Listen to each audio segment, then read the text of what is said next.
720 WGN Radio, it's Iridian Fierro, and today I am joined by a star in All Elite Wrestling. She was the inaugural New Japan Pro Wrestling Strong Women's Champion. She's been a TBS champion, and she's currently participating in the Women's Owen Hart Tournament. I'm talking about Willow Nightingale. Willow, how are you? I'm doing really well. I am so excited that I have the opportunity to chat with you. I've been wanting to talk with you forever, so I'm so excited. Yes, I am too. It's always lovely to see like familiar faces. I've really been enjoying my AEW chapter of my career. But, you know, I've seen faces like you supporting me through indies, and that all helped me get here. So thank you for the continued support and now helping me get my voice out. I'm so ready. I got my Willow bracelet on. Oh, thank you. We will power through. So Willow, you won the Owen Hart Tournament last year, and in AEW, I don't know if you know this, but you are the only woman to have participated in all of the tournaments and all of the Owen Hart ones. Oh. So you are at the top right now, and tied at second place, there's like 5 women. It's Sky Blue, Britt Baker, Nyla, Ruby, and Sheeta. So they're all at second place, but you are at the top right now. So what does that mean for you to hold the most appearances and to be able to participate in that tournament, especially having won it before? So the first Owen Hart Foundation tournament, it was a qualifying match. So we can count it or not count it as actually being a part of the tournament. But for me, it's particularly memorable because that was my first time actually wrestling on AEW television. I had done like AEW Dark a bunch. I had even done Ring of Honor at that point because Tony had just bought it out. And I had done the very first Super Card of Honor under his like ownership. And I'd done ROH before that, but this was the first time that they were putting me on AEW TV. So I wrestled Red Velvet on Rampage, and I didn't win, but it's still very special because it's like that bookmark moment in my life. And I was just talking to my mom the other day. She's like, I'll never forget Red Velvet because she was your opponent for that very special match. And then last year, I was put in like full force, no qualifying, just full, company wanted me in there. And I don't know, when I think about like Owen Hart or like the Hart legacy in general, I really think of like solid, amazing, like technical wrestling.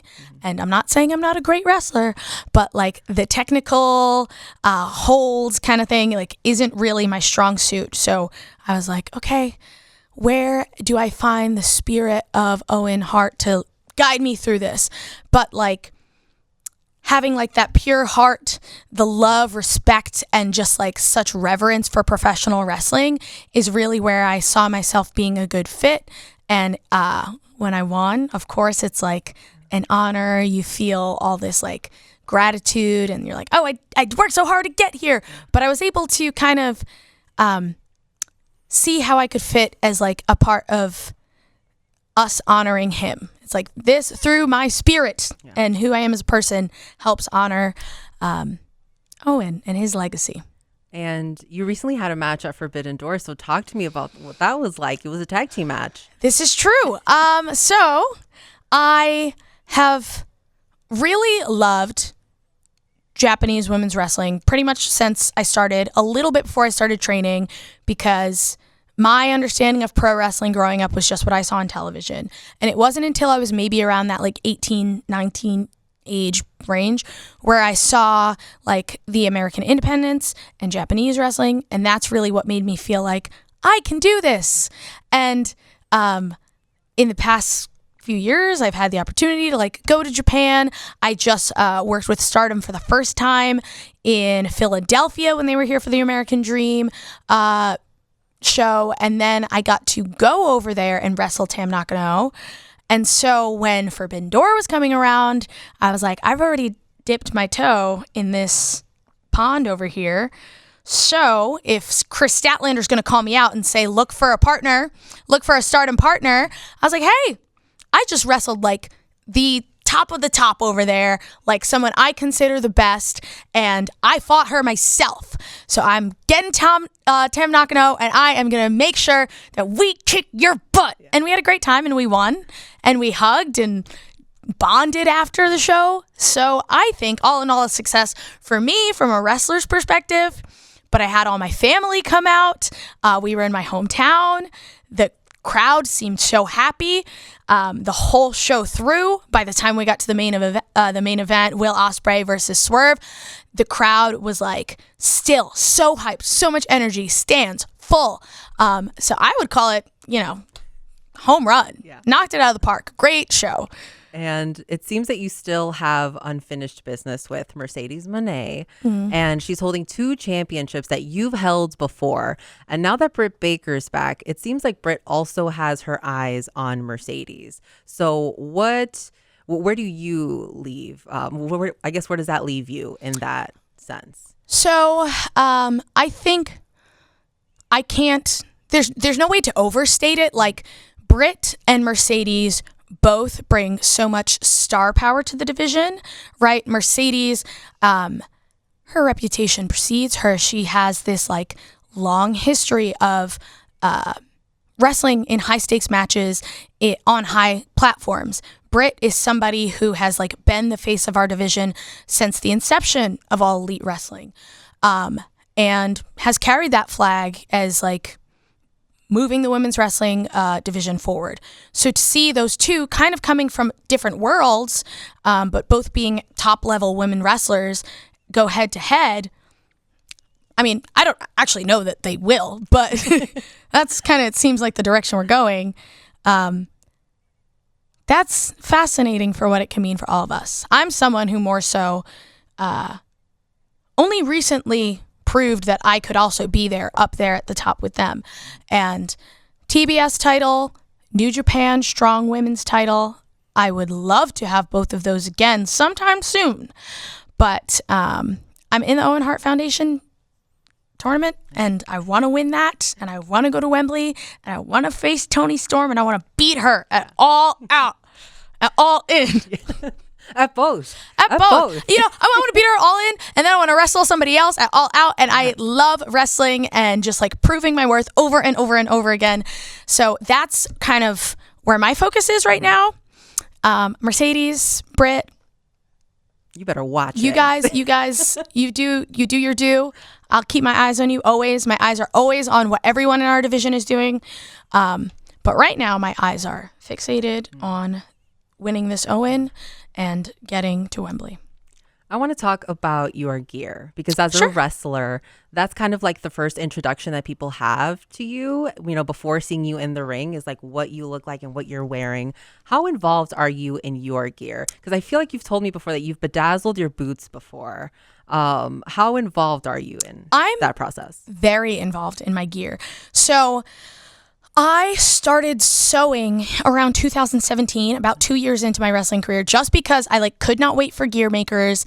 And I was like, I'm crafty. I'll do this myself. I'll figure it out. And I did. And I'm really lucky that I started doing that when I was not as viewed, not as many eyes on me, because the gear wasn't it wasn't TV level. But over years and years and years, as I got more attention, my gear got better. It was more appropriate for the level I was at. Now I'm on television. I still make my own gear. Yeah. And I thought at this point I would hand it off to somebody else. I'd find a gear maker, and something I'm working through in therapy at the moment. But I really love having control over so many things in my own life, and especially wrestling, because it is so close to my heart.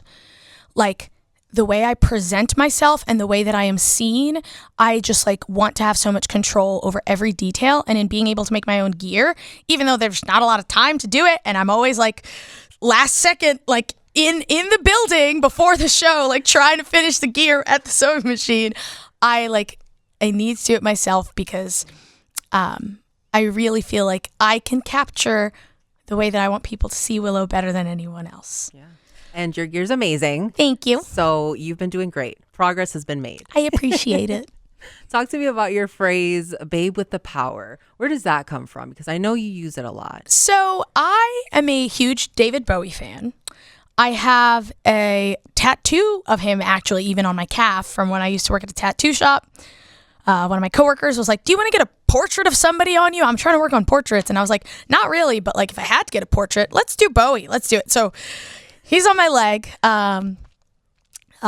Starred in this movie, Labyrinth, which is wild fantasy, like fever dream-ish movie for those who are unfamiliar. And one of the songs, Dance Magic Dance, they have a line that goes, you remind me of the babe. What babe? The babe with the power. And it goes on and on. But I had known that song from like when I was a kid, and by the time that being a wrestler was a part of my life, and I was like, I need to find a moniker that says who I am and feels true to me, I was like, you know what? This calls back to my love of Bowie and Labyrinth, and I think the term babe, of course, like it means like baby, especially in like that movie, it specifically references a baby, but also it's like a hot girl. And I feel like in a conventional sense, some people might not have thought that about me, being that I'm like bigger or whatever. Like, but I'm like, I'm a babe. I'm a hot girl, whatever. I'm going to own it. So I loved the babe. And then power, I love because it's one, physical strength. That's, I think, very evident in professional wrestling and my style in particular. But also I feel like power is more than just saying someone's strong. You could be powerful with your aura and how you command yourself, your presence. You can be powerful. The words you say have so much weight and meaning to them. You can convey power through that. Girl power, black power, whatever. I'm the babe with the power. So that's really what it is in a nutshell. It's kind of like a lot, and like people don't have to read into it that much, but I thought that much into it.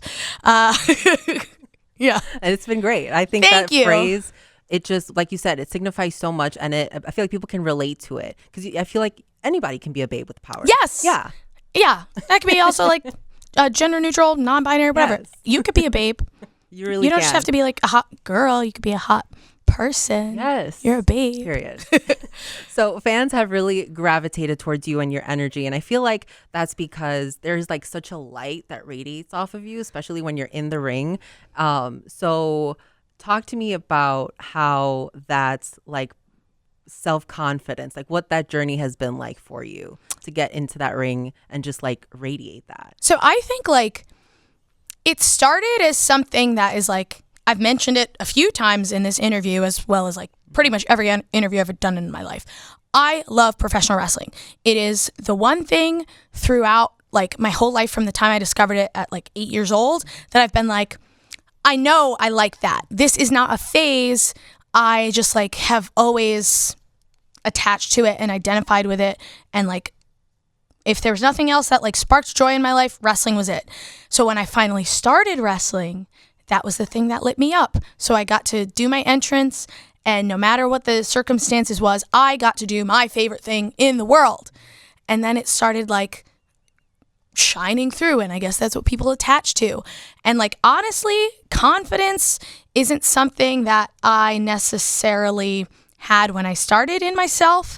I think the woman who sits in front of you and like has to step into being Willow Nightingale, like the persona that goes through the curtain, she has become a lot more confident, not confrontational, confident because of that. Yeah. It's amazing. I feel like, so I was talking to my friends about this, and they're like, there's really no one that's like Willow. There's no one that's giving the same energy that's like, again, radiating that. So do you have anybody when you started wrestling that you kind of took inspiration from in terms of like how you wanted to be in the ring, what you were coming off of as? So my very like first match, and maybe like the first month, I was like, I want to be a bad guy so bad. And I think there was a piece of me that just was like, I want to be in disguise and like be somebody else. And so Victoria or Lisa Marie, whatever, Tara, whatever you know her as, that was, I think, like my first inspiration. But then people were kind of like, you should just let your natural quirks and idiosyncrasies shine through. I think people have fun when they see you have fun. And I was like, all right, I'll give that a try. And then I just was like, I will let me be Willow. And that's when it all started clicking. And in terms of like in-ring, like I said, I was really inspired a lot by like Japanese women wrestling. So like Hamada was very influential to me at the start. Manami Toyota is like one of the best. And I don't know that I necessarily even, if her style is conveyed through my style, but it did inspire me to keep digging deeper and further and pushing myself. So I'd like to think there are like threads of that. After I broke my neck 5 years ago, I was incredibly inspired by Akira Hokuto, especially when you see me do like a big old gut wrench powerbomb in the middle of the ring. That is an homage to her and the dangerous queen bomb. So strings of that.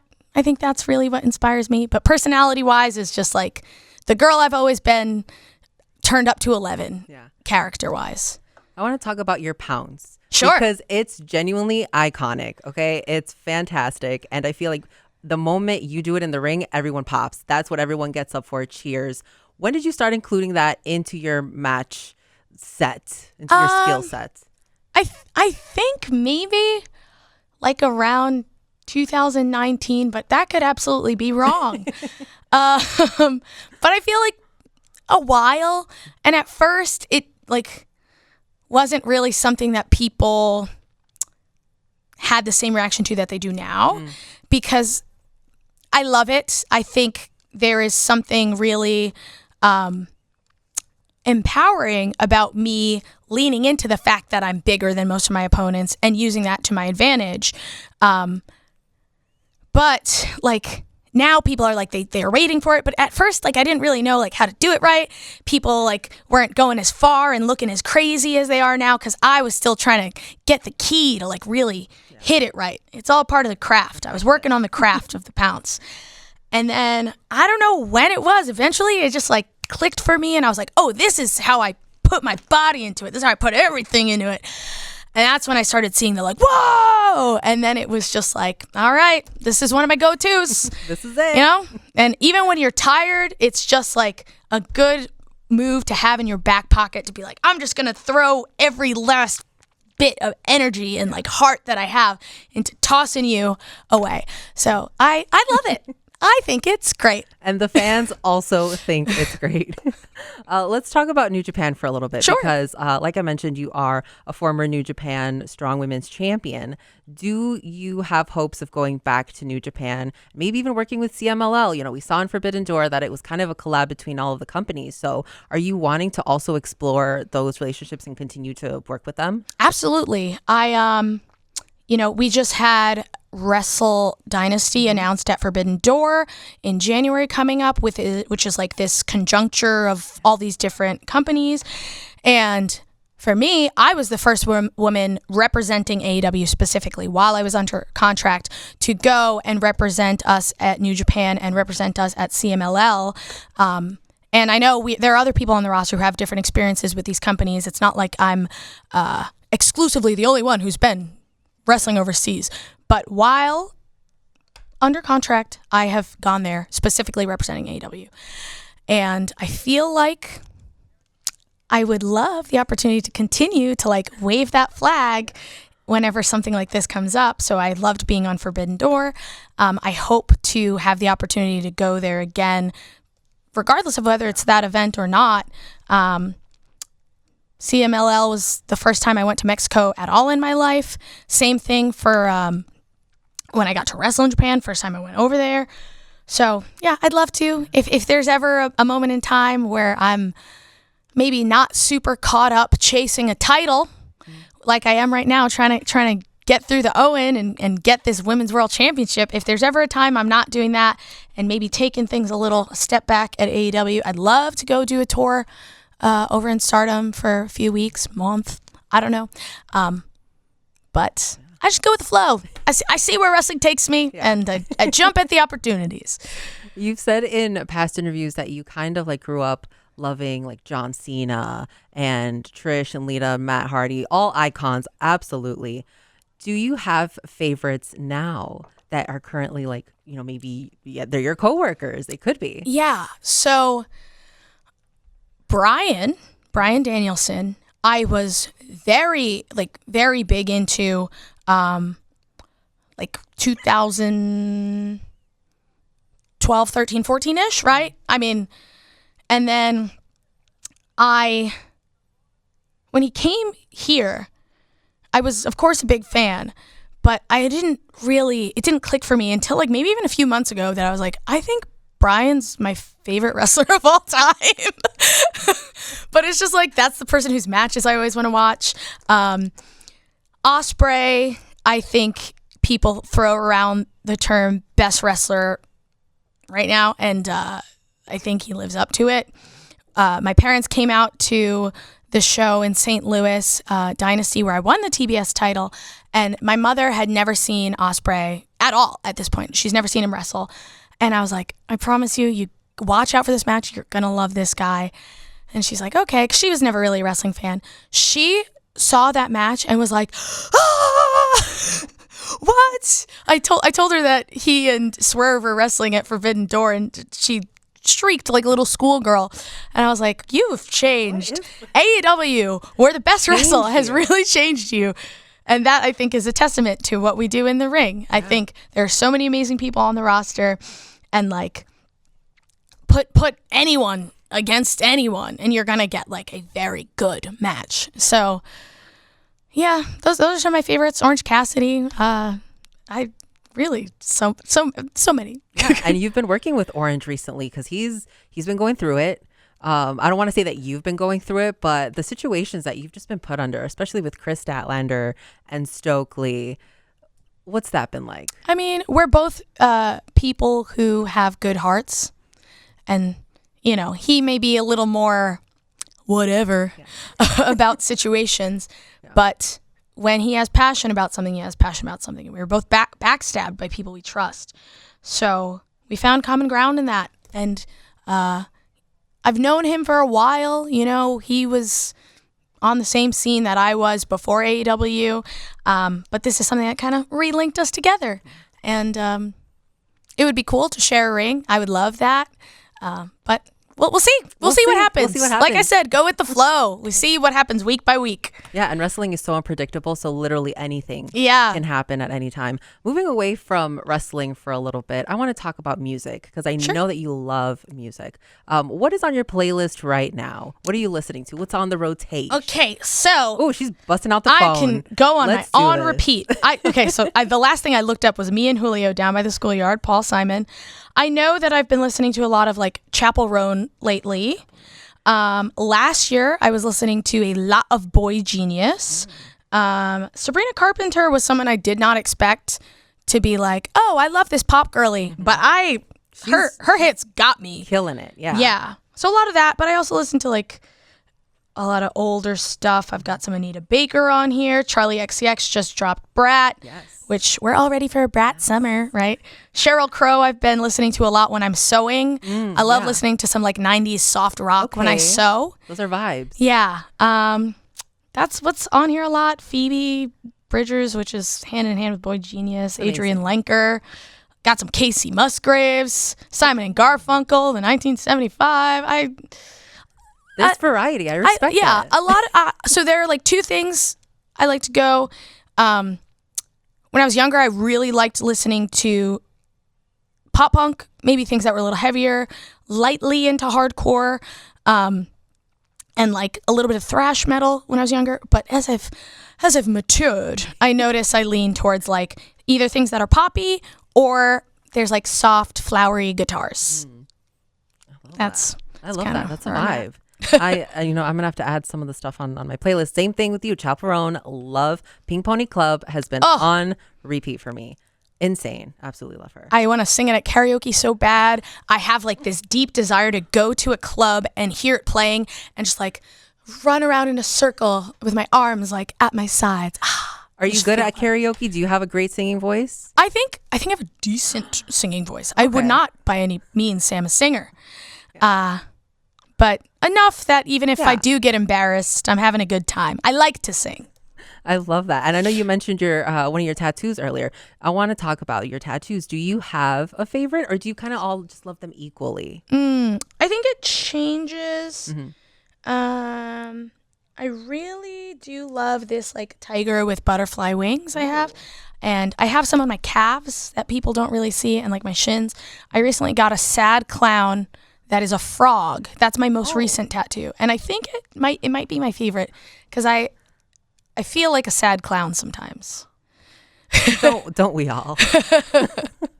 I know you've honestly just been such an amazing addition to the roster in AEW. What are some of the goals that you have within the company? So I've won the Owen before. I would love to do it again. I'd love to be the first 2-time winner, and obviously go on and win the Women's World Championship. That's a big goal.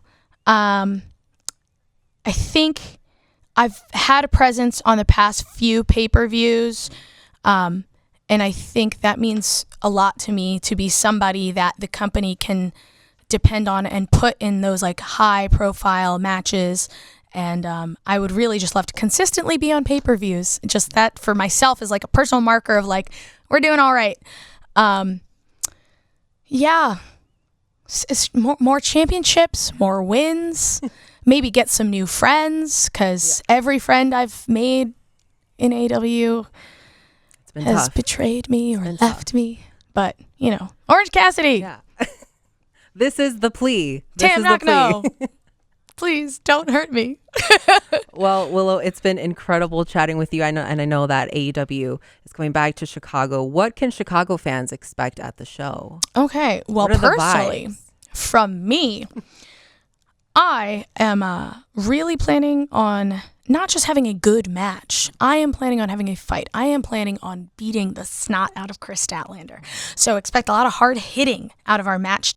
But AEW is where the best wrestle. So no matter what, you're going to have a great in-ring professional wrestling experience. In my experience, Chicago is a great city. They react. They give you a piece of their mind. And so you get to be a part of that. You get to feel the atmosphere of it. And that's really what I think makes live wrestling so magical, is just like feeling the vibe in the arena. And so if you want to be a part of one of the best cities to wrestle in that atmosphere, buy that ticket. Yeah, you'll be at the Wintrust tomorrow. Willow, it's been just fantastic again chatting with you. Thank you so much for joining me in studio today. Thank you for having me. For more wrestling interviews, head over to WGNradio.com. It's Iridian Fierro here at 720 WGN.